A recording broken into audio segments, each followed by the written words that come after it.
Foot, miroir du football de la diaspora congolaise.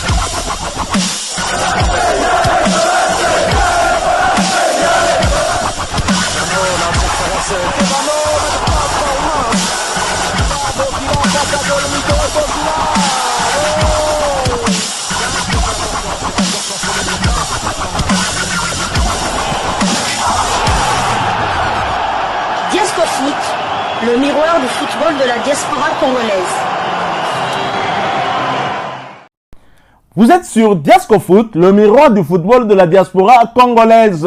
Diasco Foot vous dit bonjour, tout le plaisir est pour nous de vous retrouver, mais surtout de savoir que vous êtes nombreux en train de suivre votre chaîne YouTube dédiée uniquement aux footballeurs de la diaspora congolaise.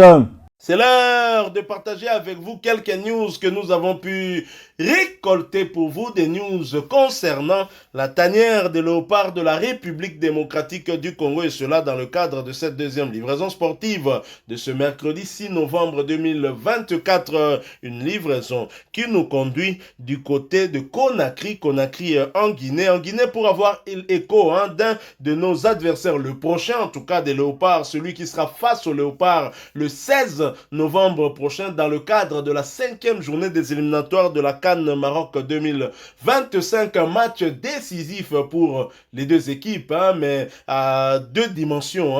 La République démocratique du Congo n'a besoin que d'un match nul pour confirmer sa première place et donc terminer ses éliminatoires avec une première place bien évidemment acquise. Et la Guinée-Conakry aura besoin de 3 points pour se positionner, se maintenir en deuxième place pour être sûr lors du dernier match qui sera un déplacement périlleux du côté de la Tanzanie pour affronter leur adversaire, leur concurrent direct à cette unique place qui reste à arracher dans le groupe H. La Guinée a publié sa liste des convoqués pour affronter la République démocratique du Congo ainsi que la Tanzanie dans le cadre des 5e et 6e journées. Et c'est le média Afrique Foot qui nous balance cette information à travers un article intitulé « Guinée, la liste contre la RDC sans l'AX Moriba avec un taulier de Kaba Diawara ». Je vais donc vous lire cet article.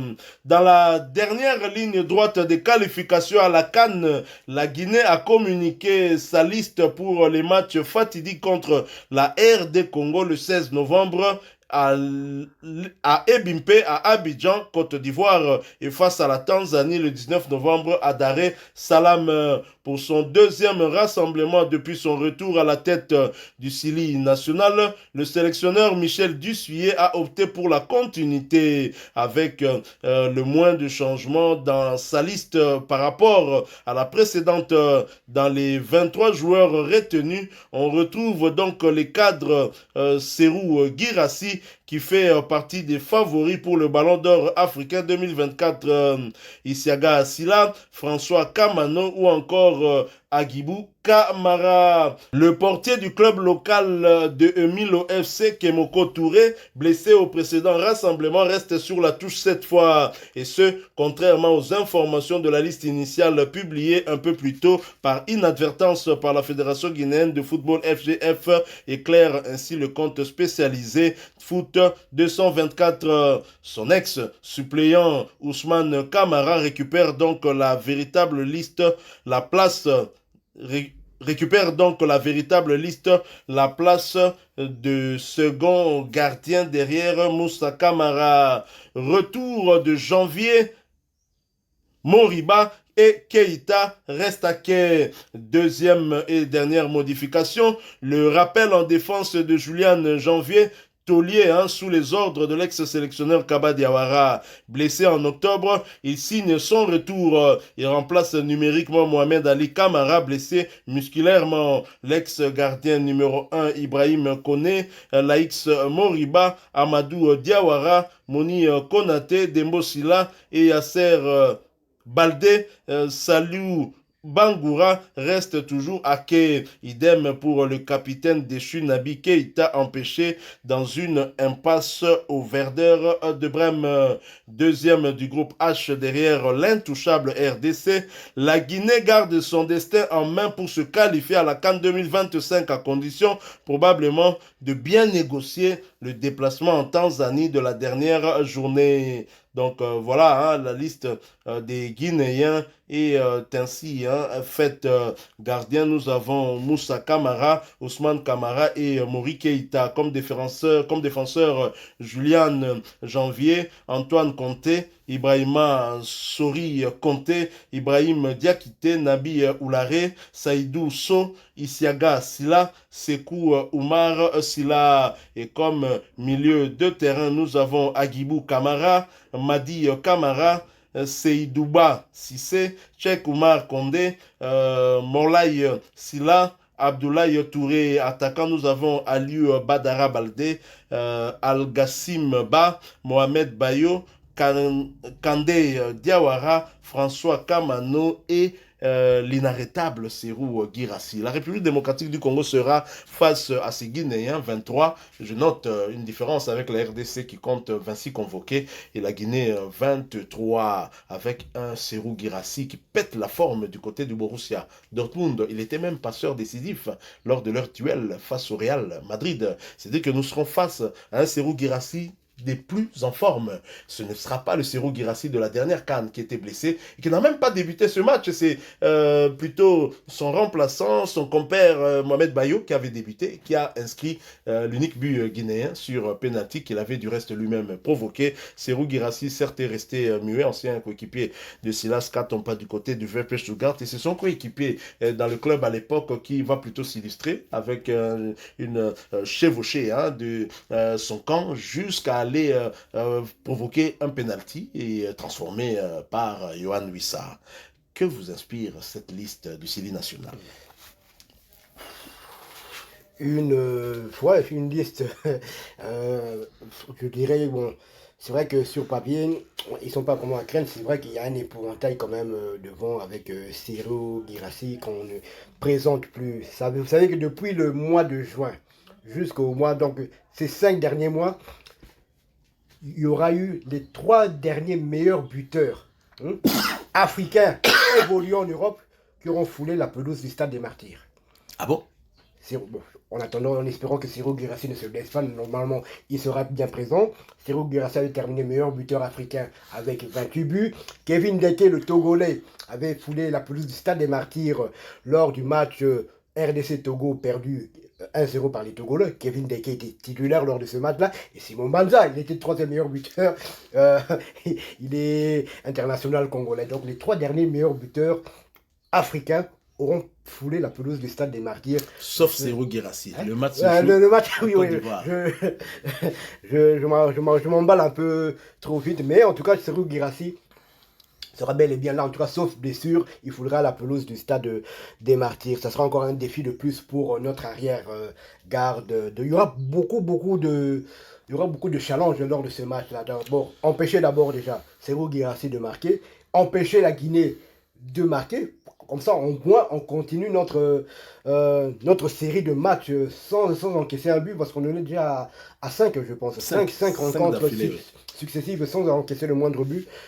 On devra aussi gagner Sébastien Desabre devra au moins gagner pour égaler le record du nombre de victoires consécutives, record détenu par Jean-Florent Ibengue. Qu'on ne l'aime ou qu'on ne l'aime pas. Ouais, donc voilà, donc je pense que si Desabre bat la Guinée, je pense que face à l'Éthiopie, avec tout le respect que j'ai pour les Éthiopiens, je pense que Sébastien Desabre sera l'entraîneur qui a enchaîné le plus grand nombre de victoires. Mais en tout cas, il reste encore un match à jouer. La Guinée est ressuscitée, elle est réveillée. C'est vrai qu'ils n'ont battu que l'Éthiopie, entre guillemets, par 2 fois. Ils ont un défi, ils ne vont pas jouer chez eux non plus, ils vont jouer à l'extérieur. Le bien, c'est que la dernière fois qu'on les a battus à l'extérieur, c'était en Côte d'Ivoire aussi. Et on va encore jouer du côté de la Côte d'Ivoire. Et puis ce sera un match, il y aura des rencontres, il y aura des joueurs qui se connaissent. Des retrouvailles. Il y a un défenseur, là, je pense, je vais oublier son nom, je pense, qui évolue du côté de Young Boys de Berne avec Elia. Il y a Serhou Guirassy qui connaît parfaitement bien Silas Katonpa. Il inverse aussi. Et et également, je ne comprends pas pourquoi Serhou Guirassy n'avait pas prévenu ses défenseurs que ce type-là s'est chevauché la Banao depuis quand là? La Banao depuis Strasbourg, à Canada, quand on avait qui a Kosuki Sananine. Donc il ne les avait pas prévenus. Et il y a aussi Bayo qui évolue du côté de l'île du LOSC de la Lille avec notre Ngalael Mukao. Tout à fait. Et ça promet. En tout cas, moi, j'aimerais bien suivre ce match parce que la Guinée est revenue de loin à un bon niveau. Sera face à une équipe qui n'a pas encaissé de but dans ses éliminatoires. Et donc, ça promet. La Guinée, l'équipe qui a eu à inscrire le plus de buts au cours d'un match dans ses éliminatoires. Et en même temps, la Guinée sera face à l'équipe qui n'a pas encore encaissé. Donc, la meilleure attaque face à la meilleure défense. Donc là, on saura qui sortira vainqueur. Mais en tout cas, le défi, c'est beaucoup plus pour la Guinée. Défi d'abord par rapport aux dernières confrontations, les deux dernières, dans le cadre des éliminatoires de la CAN Maroc 2025, mais avant, lors de la CAN où les Guinéens ont à chaque fois perdu. Et là, c'est d'autant plus important que les Guinéens doivent impérativement gagner pour d'abord préserver leur deuxième place, maintenant aller arracher ne serait-ce qu'un nul du côté de la Tanzanie pour espérer se qualifier, donc accompagner la République démocratique du Congo. Ce que nous souhaitons seulement, avoir un garde du corps qui nous accompagne du côté du Maroc. Parce que nous, on est déjà là, on a besoin de quelqu'un quand même pour nous accompagner, on ne veut pas aller seul.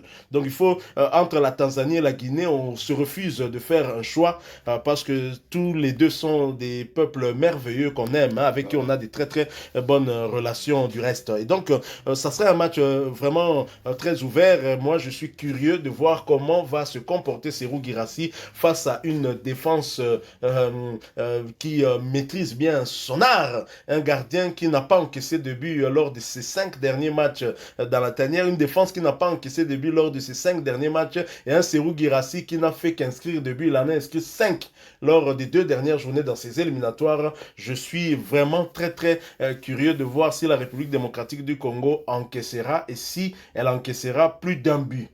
Chose qui n'est plus arrivée depuis la défaite contre le Burkina Faso en amical 2 buts à 1. Donc voilà, un match à suivre, je le rappelle, le 16 novembre prochain. Ce sera sous le coup de 20h du côté du stade d'Ebimpe. Nous sommes là en Côte d'Ivoire qui est un pays voisin de la Guinée, un pays où les Guinéens sont nombreux. Ils vont certainement remplir le stade, mais Côte d'Ivoire où nous avons aussi une bonne communauté congolaise là-bas qui se sentent chez eux, chez eux. Et donc, c'est un pays où nous sommes à l'aise sur le terrain, mais à l'aise aussi dans les gradins. Ça promet d'être un très très bon match. Donc moi, j'anticipe, je dis bonne chance à toutes les deux équipes en sachant que je suis congolais. Je ne veux pas qu'on humilie la Guinée, en tout cas. Amadou Diaby est quand même des deux. C'est lui qui est quand même ce pont entre nos deux pays. Sa maman est du Kasaï, son papa est guinéen. Amadou Diaby est le président d'un club congolais qui alimente aussi l'équipe nationale d'Otolingi. Moi, Mundelu Nakatikati. Moi, Nil Kak. Moi, Nil Moko Kaka. Guirassy a tiépété.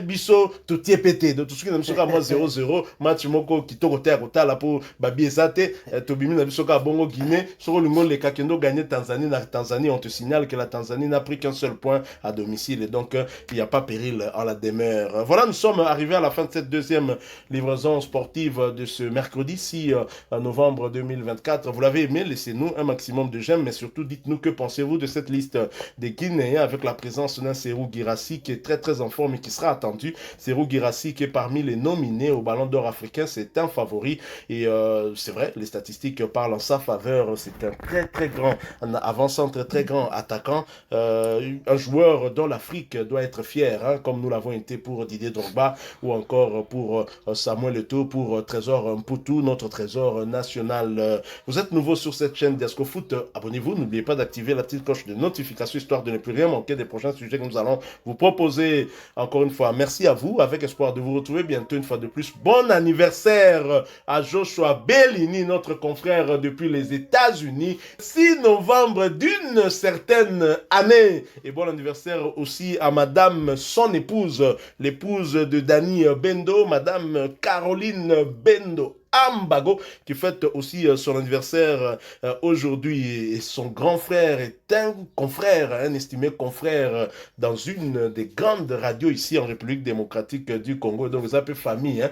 Yabatu ya média. Donc, bon anniversaire, madame Caroline Bendo. Une fois de plus, merci à vous, avec espoir de vous retrouver bientôt si Dieu nous prête vie. En attendant, portez-vous bien. Desco Foot vous dit Au revoir.